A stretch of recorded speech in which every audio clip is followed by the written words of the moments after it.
Police ഉദ്യോഗസ്ഥരുടെ ഔദ്യോഗിക കൃത്യനിർവഹണം തടസ്സപ്പെടുത്തിയ കേസിൽ 12 ക്രിമിനൽ കേസിലെ പ്രതിയായ സ്റ്റേഷൻ റൌഡിയെ പോലീസ് പിടികൂടി. ഇരിഞ്ഞാലക്കുട ഈസ്റ്റ് കോമ്പാറ സ്വദേശി ചെറുപറമ്പിൽ വീട്ടിൽ മിഥുനെയാണ് പോലീസ് പിടികൂടിയത്.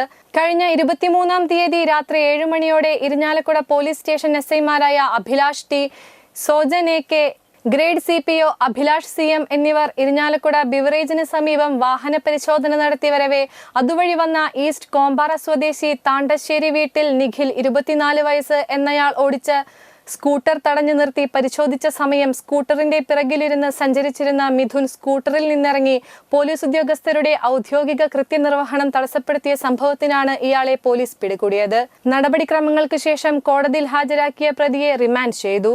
Mithun Irinjalakuda, Thrissur medical college, Malappuram Thenhipalam police station പരിധികളിലായി 3 വധശ്രമ കേസിലും 1 കവർച്ച കേസിലും 5 അടിപിടി കേസിലും വീടിന്റെ പോർച്ചിലുണ്ടായിരുന്ന സ്കൂട്ടർ തീവെച്ച് കത്തിച്ച് നശിപ്പിച്ച കേസിലും കഞ്ചാവ് ബീഡി ഉപയോഗിച്ച കേസിലും ഏതെങ്കിലും കുറ്റകൃത്യം ചെയ്യാതിരിക്കാൻ അറസ്റ്റ് ചെയ്ത് നീക്കിയ കേസിലുമടക്കം 12 ക്രിമിനൽ കേസിലെ പ്രതിയാണെന്ന് പോലീസ് പറഞ്ഞു.